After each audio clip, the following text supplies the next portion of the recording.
Assalamualaikum warahmatullahi wabarakatuh. Lu dengerin podcast gua Husein Ja'far Al-Hadar bertajuk Berbeda Tapi Bersama. Dan kali ini gua kembali menghadirkan sang raja terakhir. Halo Habib. Dari tawa Anda aja sudah. Kenapa emang ketawa gue jahat ya? Mana ada itu? Kayak nyebelin gitu. Bagi orang yang nggak kenal lu tuh ini tawa nyebelin. Iya, gue sering dengar itu. Katanya ketawa gue nyebelin gitu. Ya mendingan ketawanya nyebelin daripada tingkah lakunya nyebelin. Ya, tapi kayaknya saya dua-duanya deh kayaknya. Kayaknya sih. Bahkan bukan hanya itu, orang yang berteman dengan lu, iya, kedapetan juga seolah-olah nyebelin. Oh iya. Gua kadang dibilang, lu kayaknya nyebelin tuh sejak kenal Coki. Waduh. Ternyata aura saya cukup seperti itu ya, gila iya, juga. Sampai bikin gitu. Sampai aura kehabiban gue aja bisa ditandingi loh. Tapi mungkin ini pujian buat lu, ini komplimen buat lu. Ada orang yang bilang, Cok, tapi lu semenjak kenal Habib lebih kalem kata. Serius? Iya, benar. Was. Jadi kayak lebih kalem, lebih buat mereka gitu. Berarti mungkin memang saya menyerap aura kehabiban Anda mungkin. Iya. Tapi itu kan kata teman lu. Kata teman gue sebaliknya. Apakah Anda sudah Husein Ja'far Wardede? Lucu. Jok, gue mau ngomongin satu hal yang menurut gue kita berbeda nih.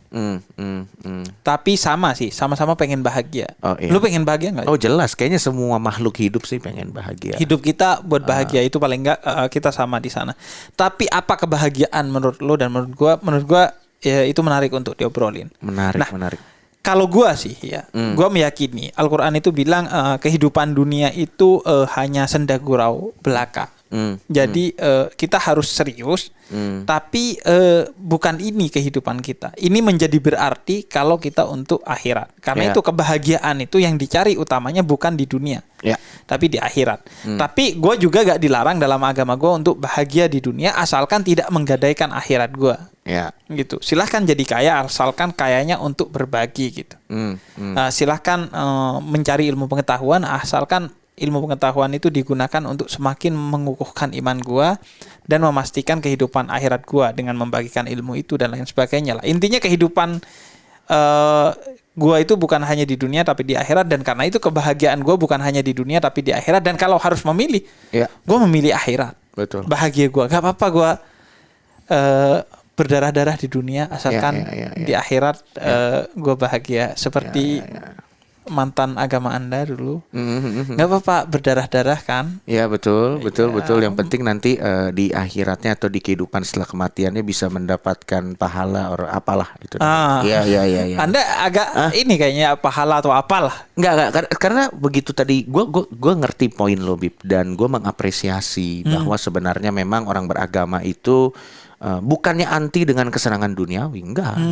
Ya relevan aja lah, ya balance aja lah dengan segitu. Nah, kalau konsep kebahagiaan lu kan nggak percaya akhirat.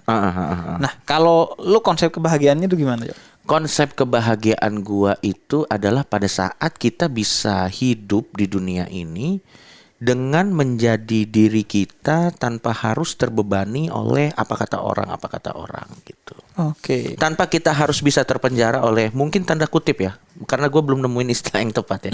Mungkin tanda kutip norma-norma masyarakat, pandangan-pandangan masyarakat yang mencegah kita untuk menjadi diri kita sendiri, yang akhirnya itu membuat kita jadi membunuh diri kita pelan-pelan karena kita menyangkal siapa kita sebenarnya. Oke. Tentunya konteksnya selama kita tidak melanggar hak properti orang lain dan menghilangkan nyawa orang lain ya tentunya. Misalnya contoh, gue tidak membenarkan kalau ada orang yang mengatakan bahwa diri saya memang suka nusuk-nusuk orang ya, jadi biarkan ya enggak gitu, itu bukan yang seperti itu. Bukan yang seperti itu, karena itu sudah bertabrakan dengan hak properti orang lain gitu, property right, di mana dia punya hak untuk hidup, dia punya hak untuk yang lain-lain. Tapi ini lebih ke kebahagiaan gue adalah bisa menjalani hidup ini sesuai dengan pilihan-pilihan yang memang gue pilih gitu. Iya, gue jadi teringat sama orang Madura swasta. Ya. Yang dia tiba-tiba bangun sesuatu di tanahnya orang. Lah ngapain Anda bangun di sini? Ini kan tanah saya. Ini tanah Tuhan. Orang beragama juga bukan berarti dia tidak menghiraukan dunia, tidak menghiraukan property right, juga ada hukum-hukum itu. Bahkan dalam kehidupan Nabi Muhammad itu sangat setia pada perjanjian. Meskipun perjanjian itu gak fair. Misalnya ada satu perjanjian Hudaibiyah antara Nabi Muhammad, orang Islam dengan orang musyrik Mekah. Itu perjanjiannya nggak menguntungkan Nabi Muhammad, tapi Nabi Muhammad tetap setia pada perjanjian itu. Apalagi perjanjian yang adil gitu, kayak property right. Kalau kita punya Pancasila, itu setia. Nah, kebahagiaan itu bagi kita itu ya juga gini, Cok. Gue tuh ngelihat kebahagiaan itu bukan bersifat materi. Ya, betul. Tapi kebahagiaan itu hati gitu. Betul. Walaupun miskin, saya tidak apa-apa. Betul. Asalkan hati saya bahagia. Nah, kalau gua mungkin agak berbeda dengan hal tersebut. Mungkin akan gua kasih tahu di poin mana berbedanya, Bib. Mungkin gua akan mulai dari hal yang tidak gua setuju dulu. Apakah nanti kita akan ada hal yang kita setujui karena ini, kita lihat nanti. Gua kurang sepakat dengan statement yang mengatakan bahagia itu sederhana. Iya. Karena buat gue bahagia itu kompleks. Karena setiap orang itu pasti punya hal yang berbeda tentunya untuk membuat dia bahagia. Jadi menurut gue dari situ pun resep yang sama tidak bisa dipaksakan ke semua masyarakat supaya bahagia. Ada sih kisi-kisi umumnya ada, tapi pasti itu pun harus dengan sentuhan-sentuhan personal yang berbeda-beda kepada setiap orang. Detailing. Dan ini yang paling gue sebel. Kadang tuh orang-orang di luar sana suka mengambil potret orang-orang anak-anak yang kurang beruntung, yang dia main futsal di tengah jalan, terus ketawa-tawa. Lihatlah mereka bahagia sederhana. Nggak, kalau buat gue gini, kasih gue waktu seminggu. Gue ajak anak-anak ini ke Disneyland, gue kasih PS5, terus gue kasih semua hal-hal yang menarik, terus gue balikin lagi ke daerah kumuh. Kita lihat iris kuping gue, masih seneng gak dia main futsal? Menurut gue bahagia itu sederhana bullshit. Buat gue tuh kalimat itu muncul karena lu kurang referensi. Lu tuh kurang referensi karena apalagi ada lagi nih program-program yang menurut gue sangat wadaw nih, Bib. Dan kadang yang bikin gue sebel, dia masukin unsur agamis di sini. Nih, tuker nasib. Kita supaya orang bisa lebih bersyukur. Yang kaya jadi miskin, minggu depan kaya lagi. Yang masalahnya yang miskin. Aduh, miskin lagi gimana nih? Tapi kalau buat gue memang pencarian kebahagiaan itu tidak semudah kita semata-mata harus berbuat baik kepada semua orang. Karena pun lu juga dalam beberapa kali podcast lo juga sempat menunjukkan bahwa kadang kita sudah berbuat baik kepada orang pun, orang yang kita berbuat baik aja kadang bisa melawan kita kembali. Iya, betul. Gitu. Jadi memang kebahagiaan ini tricky memang. Bahkan kalau lo tanya apa sih kebahagiaan buat lo, Cok? Gue pun memang masih dalam proses pencarian karena gue rasa pada saat ada orang bilang saya sudah bahagia, sepertinya Anda tidak. Iya, justru tidak bahagia berarti. Biasanya itu terdengar seperti pembelaan gitu. Iya, kayak orang-orang yang ngepost di Instagram atau di medsos seolah-olah dia bahagia. Betul. Ini berarti orang ini lagi gak bahagia. Mungkin ada kemungkinan ke arah sana. Karena biasanya gue kalau bahagia, gue tuh gak sempat ngurusin media sosial. Karena kita lagi live the moment kan. Iya, pada saat kita lagi bahagianya, kita tuh lupa ada satu platform namanya sosmed. Betul. Dan kita ya udah dan kenapa sih harus lo share gitu? Iya. Bahkan saat lagi bahagia, gue kadang lupa bahwa tentang kesehatan misalnya. Gue kalau lagi bahagia itu kan, misalnya lagi traveling dan bahagia, kita lupa, nggak inget waktu, nggak inget apa-apa, dan akhirnya kadang setelah traveling biasanya sakit atau apa kan gitu. Iya. Tapi gue setuju bahwa kebahagiaan itu kompleks. Tapi gue bisa memahami orang yang bilang kebahagiaan itu sederhana. Maksudnya sederhana artinya tidak perlu kemewahan. Oh iya.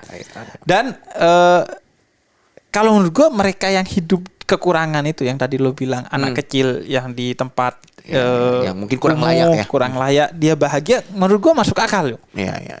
Kalau dia bahagia, gue nggak setuju soal itu. Menurut gue masuk akal. Tapi dia bahagia karena dia bisa mensyukuri dan kalau dalam bahasa Islam merasa cukup qanaah dengan apa yang dia miliki. Tapi kalau begitu lo buka referensi lain, lo mengganggu.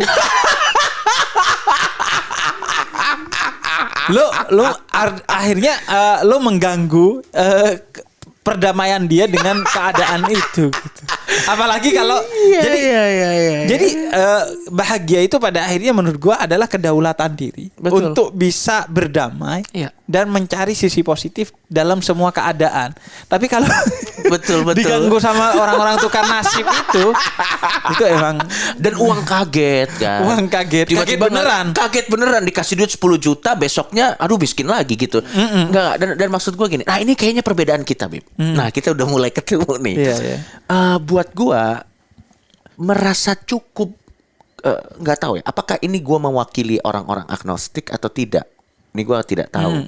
Tapi merasa cukup, gue punya ketakutan tersendiri terhadap perasaan merasa cukup. Karena berarti entah ya, mungkin ini gua sendiri ya, mungkin gua yang terlalu keras sama diri gua mungkin. Pada saat gue merasa cukup, gue merasa tidak hidup karena tidak ada pencarian lagi gitu loh maksudnya. Misalnya contoh, gue bersyukur. Tapi kalau bersyukur dalam konteks misalnya pada saat gue dapat makan enak, gue makan terus, ya bersyukurlah gue bisa makan enak. Ya itu gue lakukan gitu dengan menikmati makanan enaknya. Mungkin kalau lo berdoa ya, berterima kasih. Kalau saya berdoa keburu dingin. Jadi saya langsung makan, saya nikmatin makanan itu dengan sewajarnya lah gitu. Kebetulan tapi kalau agama saya doanya nggak panjang, bismillah doang. Yang panjang biasanya ada server lain. Ada. Nah, tapi maksud gue tuh mungkin di situ kita punya sedikit perbedaan, bahwa memang ada ketakutan jangan-jangan pada saat gue merasa bersyukur, gue sudah alam bawah sadar gua sampai taraf tertentu sudah menutup potensi-potensi lain yang sebenarnya gua bisa berkembang gitu. Nah, itu ketakutan gua aja. Nah, itu sekaligus perbedaannya. Setiap orang kan digerakkan oleh pola pikirnya. Kalau gua dididik dengan pola pikir dari agama, lain syakartum la azidannakum. Kalau lu bersyukur justru akan ditambah sama Tuhan. Nah, makanya gua lebih bisa survive ketika gue bersyukur, karena paradigmanya justru syukur itu yang bisa bikin gue nambah. Sekaligus juga karena ada pemahaman bahwa kehidupan bukan hanya di dunia, tapi di akhirat. Jadi ketika gue ngerasa cukup, itu menurut gue investasi untuk akhirat gue, karena gue diperintahkan untuk qanaah tadi. Betul. Merasa cukup. Jadi yang kalau merasa cukup lo akhirnya nggak berkembang, nggak, karena menurut gue perkembangan itu bukan hanya untuk hal-hal duniawi.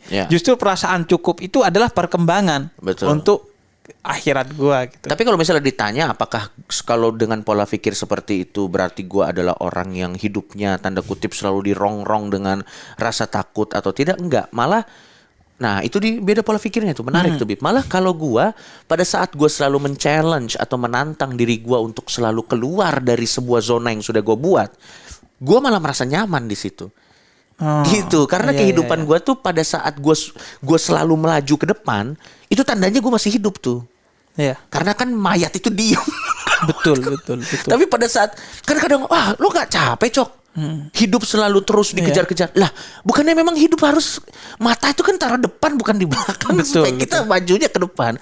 Jadi bukan berarti gue jadi paranoid juga. Jadi apa nih gitu. Tapi emang gue pengen selalu gitu. Iya, memang al-insan, manusia itu dalam bahasa Al-Quran itu artinya memang orang yang selalu bergerak.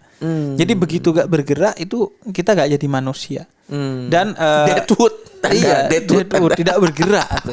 Nah begitu juga di Quran itu rezeki ditanggung oleh Allah. Semua hewan melata pun yang bergerak ditanggung oleh Allah. Tapi kalau gak bergerak memang rezekinya enggak. Gue sepakat bahwa salah satu poin eksistensi kita sebagai manusia adalah gerak. Menarik. Kalau gak gerak, menarik. Itu berarti kita sepakat di situ. Sepakat.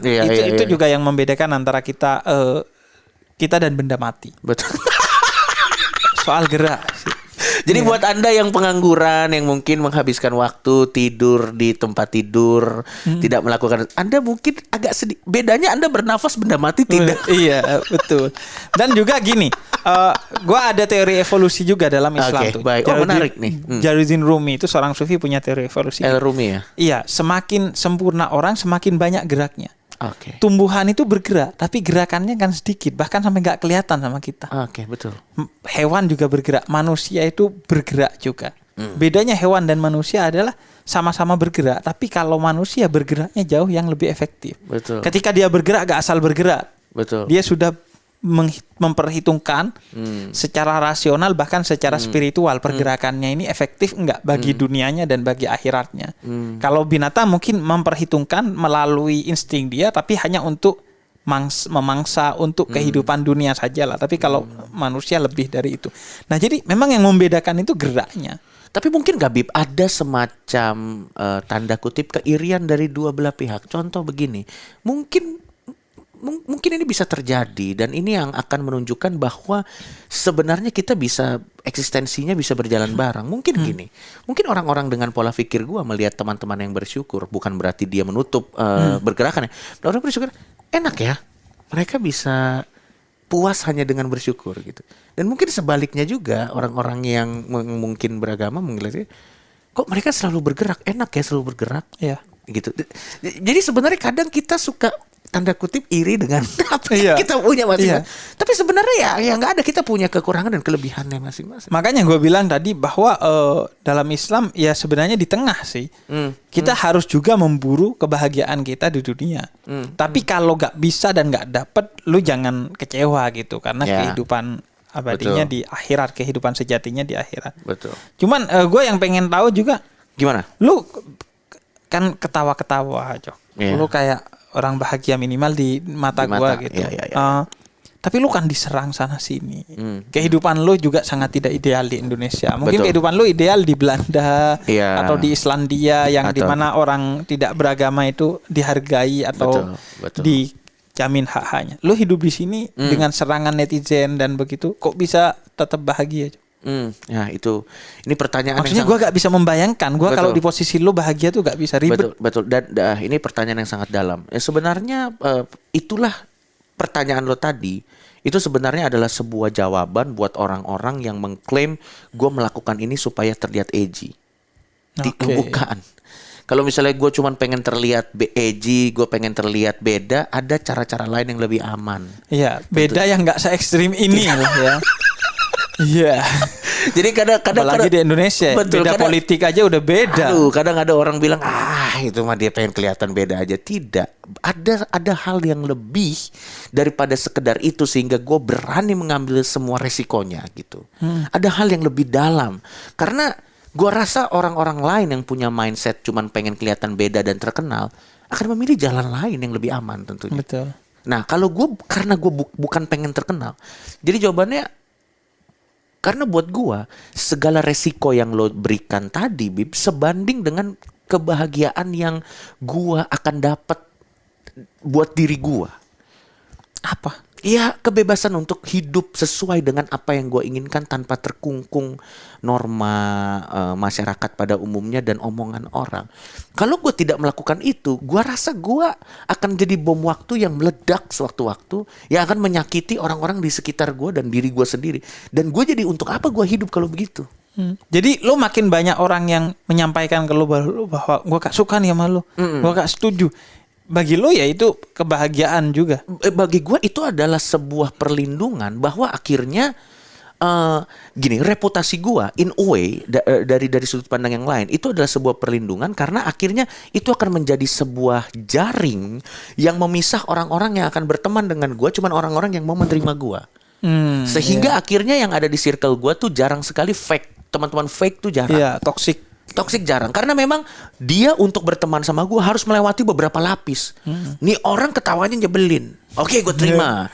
Naik ke lapis selanjutnya. Nih orang tatoan, oke gue terima. Naik ke lapis selanjutnya.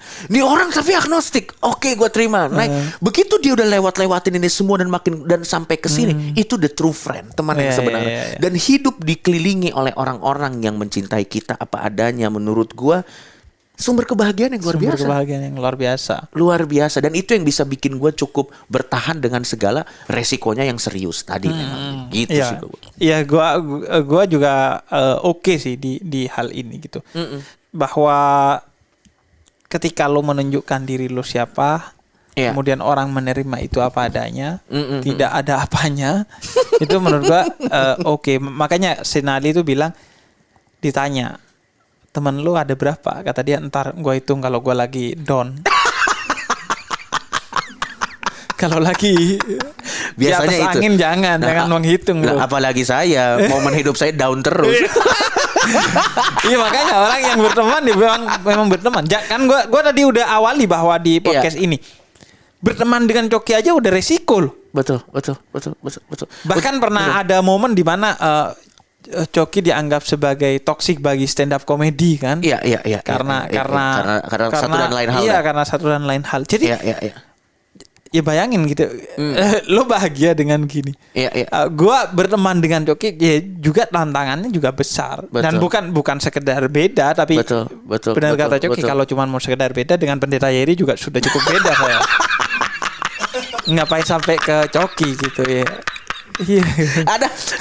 Adalah beda-beda lain yang lebih aman. Iya, saya dengan artis hijrah saja sudah beda. Udah gitu. Beda gitu. Jadi banyak yang lebih aman. Nah, terus ini juga poin. Iya. Yang menurut gue kita akan beda. Gue itu menemukan kebahagiaan di antara kebahagiaan sejati gue di dunia ya. Iya. Itu adalah ketika gue berbagi. Iya, oke, menarik. Gue gak begitu setuju orang yang membagikan sedekahnya sendiri. Gue lebih setuju lewat lembaga agar lebih efektif, efisien dan tepat sasaran. Tapi gue memilih juga beberapa momen membagikannya sendiri. Karena ketika gue membagikan sedekah itu kepada orang lain, melihat senyumnya, gue menemukan kebahagiaan. Nah, kalau lu gimana soal ini? Soalnya saya agak jarang kayaknya melihat. Bahkan Anda seorang yang tidak berperi kemanusiaan. Betul. Di mata netizen. Ini ada sebuah cerita lucu. Sebelum saya jawab pertanyaan lu. Jadi ada konten suntikan moral di mana saya ke salah satu panti asuhan dan bagi-bagi sumbangan lah. Gak ada yang nonton. Saking terbentuknya sebuah brand yang memang menunjukkan bahwa gue seperti itu. Anti kemanusiaan. Yang sebenarnya saya tidak anti kemanusiaan. Tapi nanti gue akan jawab dan dengan agak kompleks ya. Tidak bertuhan, tidak berperi kemanusiaan. Anda kayaknya apa sih? Dan itu komen-komennya lucu banget. Dan menurut gue itu sebuah eksperimen yang menarik. Bagaimana orang-orang mengharapkan gue menjadi seperti apa? Lucu bener. Seperti mereka. Iya, jadi mereka. Padahal mereka juga gak seperti itu. Enggak, mereka kok nyumbang? Gak seru ah. Waduh. Oke. Kalau buat gue gini, kalau pertama gue mengerti kenapa orang pada saat memberi pasti bahagia. Karena gue juga pernah kok memberi, tapi memang tidak gue expose ya. Tapi gue pernah lah dalam kehidupan gue memberi kepada orang. Gue lihat rasa terima kasihnya, gue lihat rasa senyumnya.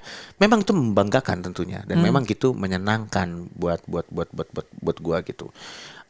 Cuman biasanya yang jadi rumit adalah rasa gini, tidak ada jaminan bahwa orang yang akan kita tolong ini tentu dia akan berterima kasih sama kita, tapi paling tidak dia akan berterima kasih pada saat itu. Tapi pada saat nanti kita terkena masalah, kita lagi down atau apa, 50-50 kemungkinannya dia akan datang dan membantu kita. Gitu. Kemungkinan enggak sih. Kemungkinan enggak. Makanya sebenarnya kan ada disclaimer tuh. Kalau kita ingin melakukan apa yang lo lakukan, jangan mengharapkan balasan dari mereka. Ya lo live the momentnya aja. Pada saat lo menolong ada itu, ya itu aja yang lo nikmatin gitu. Nah gini, gue menghindari diri gue dari kesakitan-kesakitan gini. Gue takutnya nih kalau gue membantu orang gitu, nanti ada harapan kecil di hati gue. Nanti kan gue berbuat baik nih sama banyak orang, nanti orang lain kalau down akan bantu.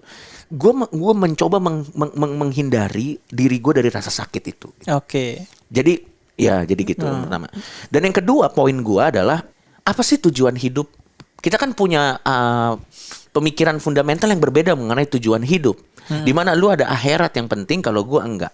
Tujuan hidup buat gue itu adalah bagaimana gue bisa menolong diri gue sendiri sebaik-baiknya, supaya nanti dengan menolong diri gue sendiri sebaik-baiknya, mau gue sukain atau tidak sukain, mau gue sadar atau tidak sadar, pada saat gue baik, pasti gue akan memberikan impact baik kepada orang lain. Minimal gak ngerepotin orang Minimal lain. Tidak merepotkan orang lain. Jadi gue fokusnya ke dalam, dan gue percaya aura yang terjadi, yang akan keluar pada saat gue fokus ke dalam, itu pasti positif ke orang lain. tanpa gue harus jadi positif secara tindakan kepada orang lain. Jadi gue mindsetnya seperti itu. Contoh misalnya, gue mencoba untuk jadi orang yang mandiri. Akhirnya karena gue menjadi orang yang mandiri, gue tidak jadi beban, minimal buat keluarga. Gue mencoba untuk menjadi orang yang terpelajar secara literatur. Akhirnya gue tidak menjadi beban untuk Bareskrim UIT. Atau apapun. Paling tidak, betul kata lo, poinnya di situ. Saya tidak jadi beban untuk orang lain. Jadi fokus gue. Dan menurut gue ada kata-kata yang baik. Tolong di pesawat aja, Bib. Sebelum kita menolong orang lain, kan gue ingat nih, di pramugari bilang gini, pasang masker kepada dirimu sendiri sebelum masker kepada anak bahkan. Pasang dulu ke lu, bahkan ke orang terdekat gitu. Nah, gue cuman prioritasnya aja. Mungkin kita beda prioritas. Kalau prioritas gue adalah ke diri gue sendiri. Bukan egois, tapi gue percaya pada saat gue menjadi pribadi yang sehat, itu akan lebih memudahkan gue untuk memberikan bantuan kepada orang lain. Bahkan pada saat gue tidak memberikan bantuan kepada orang lain, gue adalah pribadi yang sehat saja, itu sudah memberikan bantuan kepada masyarakat kita. Minimal nggak ngerepotin orang. Minimal tidak merepotin orang dan tidak ikut gerakan-gerakan yang separatis atau mungkin mengancam keamanan NKRI dan yang lain-lain gitu. Gue dapat poinnya yang pertama tadi kan, bahwa gue ketika nyumbang hanya itu aja membahagiakannya. Setelah itu nggak ada jaminan. Nah, itulah poin perbedaannya, Jok. Gue gak minta balasan ke orang yang gue sumbangin, tapi minta balasannya ke Tuhan. Jadi kalaupun dia mau mengkhianati gue atau apapun, gue ya kecewa sih. Tapi nggak sepenuhnya kecewa karena gue yakini bahwa kebaikan itu utamanya adalah untuk diri gue dengan hubungan kita kepada Tuhan gitu. Betul. Itu yang nggak ada di lo kan. Kemudian yang kedua adalah yang soal menyelamatkan diri, ya gue setuju sih. Kita gak akan bisa nyelamatin orang lain kalau diri kita belum selamat. Tapi mungkin poin yang berbeda adalah bagi gue kita itu gak mesti harus punya utuh atau sempurna dulu untuk membantu orang lain. Tapi yang penting kita udah selamat aja. Maka tugas kita adalah menyelamatkan orang lain karena bersama-sama gitu dalam penyelamatan itu. Gak mesti kemudian gua harus matang dulu kemudian untuk membantu orang lain. Bahkan gua diajari bahwa yang penting yang mau lu makan sekarang udah ada, ya udah. Selebihnya lu bantu orang lain. Besok ada rezeki lain gitu dari lu gitu. Dan apalagi gue meyakini bahwa justru sumber rezeki gue diantaranya yang utama adalah ketika gue membantu orang lain. Jadi ketika gue bantu orang lain, Tuhan akan bantu gue. Karena ada satu hadis qudsi, kata Tuhan, gue kelaparan nih. Lu kok gak ngasih makan? Maksudnya apa? Ada hamba-hamba Tuhan yang kelaparan tapi gak lo kasih makan, itu artinya lo gak ngasih makan Tuhan gitu. Jadi karena gue percaya bahwa rezeki itu dari Tuhan, maka ketika gue bantu hamba Tuhan, Tuhan akan bantu gue gitu. Intan surullah yang surukum kalau dalam Quran. Kalau lo bantu Tuhan, Tuhan akan bantu lo.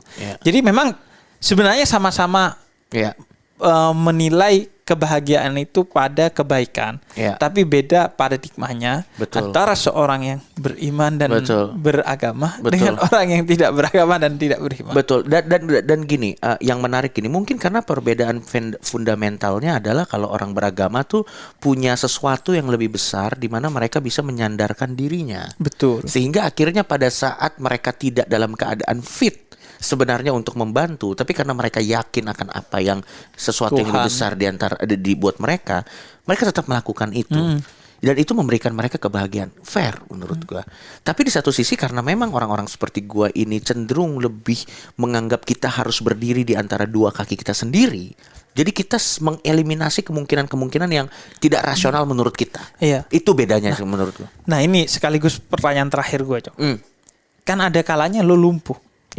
Lu gak bisa berdiri di atas kaki lo sendiri. Gue gak tahu lo ada gak di momen itu. Kalau gue ketika gue lumpuh, gue gak punya kekuatan, ya tadi lo bilang, gue bersujud.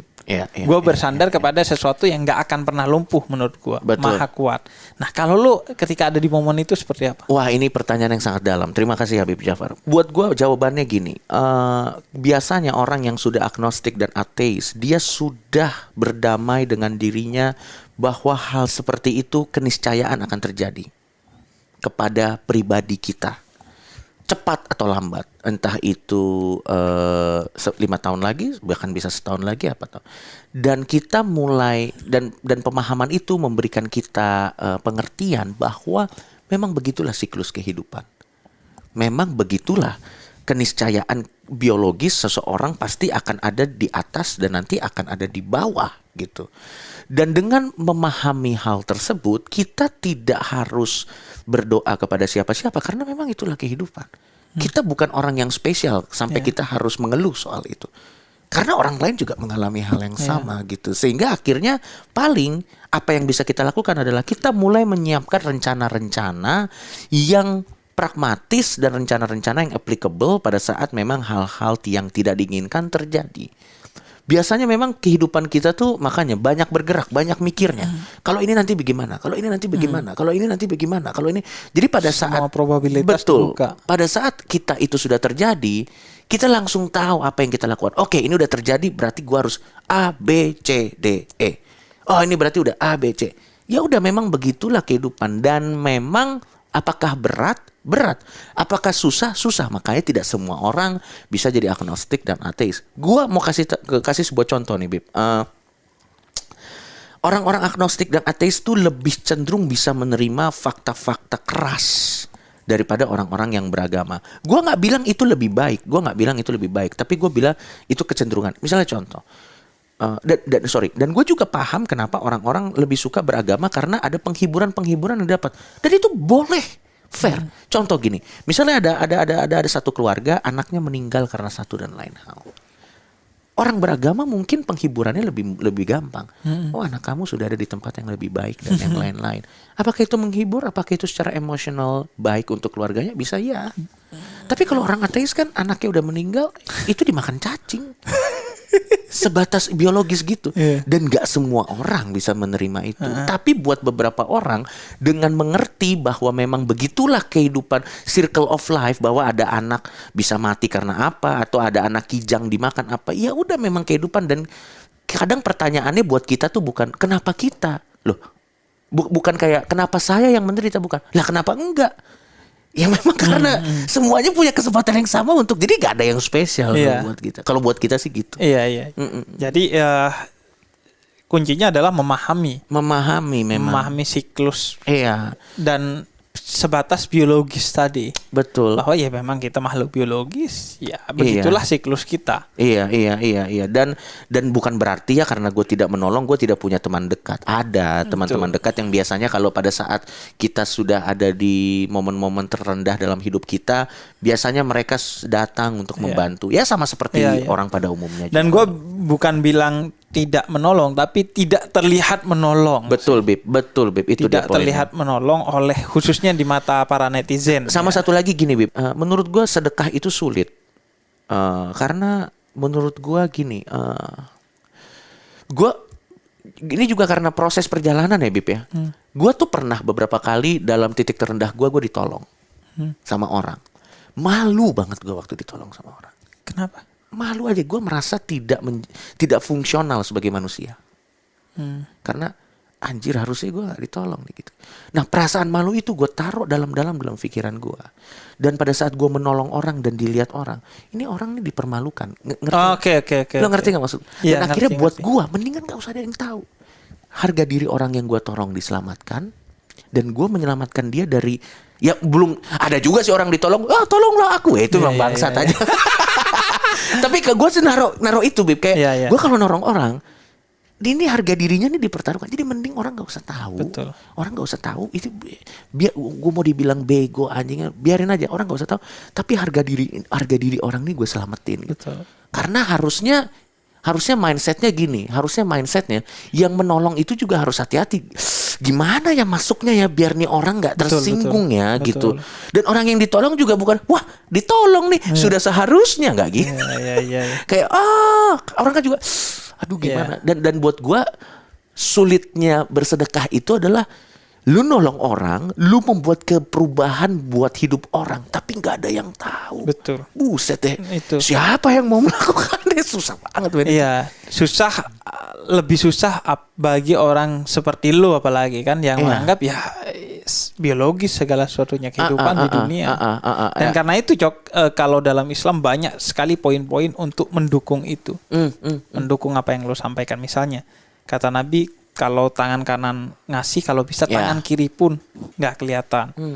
Kemudian dalam Islam sedekah itu gugur semua pahalanya kalau dilakukan dengan kata-kata atau sikap-sikap yang menyakiti penerimanya. Makanya direkomendasikan agar sedekah itu sembunyi-sembunyi. Meskipun nggak sembunyi-sembunyi nggak apa-apa, yang penting nggak menyakiti. Tapi kan biasanya nggak sembunyi-sembunyi itu menyakiti. Biasanya tidak semua, tapi biasanya. Tidak semuanya, tapi biasanya. Tapi ya gitu. Jadi karena itu memang karena sulitnya, maka ganjarannya itu bukan hanya di akhirat, tapi gue yakini di dunia tuh orang yang suka sedekah ya hidupnya bahagia gitu. Paling tidak dia gak kaya, tapi paling enggak dia selalu cukup. Ketika dia butuh apa, dia cukup untuk memenuhinya gitu. Betul. Jadi paling enggak itu. Jadi akhirnya ini dalam loh gitu. Iya, dalam banget. Dalam dan perspektifnya kompleks loh, dari dua perspektif. Kompleks dan gue memahami dan gue dan gini Bib, gue ingin mengucapkan terima kasih atas nama, nggak tahu atas nama pribadi aja kali ya, kepada teman-teman yang beragama dan yang melakukan kebaikan, yang outputnya jadi baik karena Anda beragama. Karena tanpa kalian tidak ada orang yang datang ke Afrika melakukan kebaikan atau apapun agamanya. Tidak ada orang yang datang ke daerah-daerah konflik melakukan kebaikan. Bahkan event pandemi sekarang, kalau gak didorong oleh instruksi tokoh agama dengan narasi-narasi agama, mungkin akan jauh lebih berat kita hadapi kondisi. Ya, karena kecenderungannya tidak semua, tapi kecenderungannya orang agnostik dan ateis itu lebih memilih untuk saya tidak usah menjadi beban buat masyarakat. Jadi ibaratnya kalau ada bencana, kita nih adalah orang yang dianggap bisa mandiri. Jadi yang ditolong tuh, jadi kita menolong dalam situasi bencana, kita menolong dengan cara menjadi bagian yang tidak ditolong dalam sistem itu gitu. Iya, pada akhirnya gue sama Coki sepakat bahwa kita itu hidup harus bermanfaat kepada orang lain. Betul. Kata Nabi juga begitu. Sekecil-kecilnya manfaat, tadi Coki bilang, tidak ganggu orang lain. Tidak bikin ribet orang lain, tidak bikin susah orang lain. Tapi kita tidak sepakat bahwa kebahagiaan bagi Coki hanya bersifat biologis, hanya selesai di dunia. Sehingga banyak konsekuensinya dari sana. Bagi gua kebahagiaan itu bahkan bukan utamanya di dunia, meskipun nggak apa-apa di dunia, tapi di akhirat. Sehingga banyak juga konsekuensinya. Betul. Intinya jangan nyusahin orang. Jangan nyusahin orang lain. Minimal jangan nyusahin orang lain. Minimal udah. Dan minimal orang juga jangan merasa susah karena opini-opini orang lain. Ada orang yang padahal kita gak nyusahin orang lain, dia doang yang baper ngerasa disusahin oleh kita. Thank you Jok. Thank you banget Bib. Main ke podcast gua dan semoga ini bermanfaat jadi insight buat teman-teman semua. Dan ini satu tema tapi dengan perspektif yang berbeda. Ada persamaannya, ada perbedaannya, dan kita nikmati semua persamaan dan perbedaan itu. Yang penting jangan mengganggu, tapi justru saling bermanfaat di tengah perbedaan tersebut. Gua mungkin ini self proclaim jadinya, mungkin ini proklamasi diri sendiri, tapi nggak apa-apa lah. Ya orang mau setuju silakan, mau nggak setuju juga nggak apa-apa. Gue berani bertaruh ya, ini adalah salah satu podcast terbaik di bulan Ramadan. Thank you. Gue berani bilang, nggak yang nomor satu, itu debatable. Pasti. Tapi salah satu yang terbaik. Gue percaya. Terbaik. Dan gue menjadi bangga karena yang bilang adalah Coki. Saya sudah sering dipuji oleh orang Islam, orang beragama, tapi orang agnostik loh. Dan malu Anda orang yang beragama kalau Anda tidak memuji. Yang agnostik saja memuji, apalagi seharusnya Anda. Thank you Jok ya. Sama-sama Bim. Thank you dan selamat menyimak buat para noise yang menyimak podcast ini. Dan gue Husin Ja'far Ahdar. Assalamualaikum warahmatullahi wabarakatuh.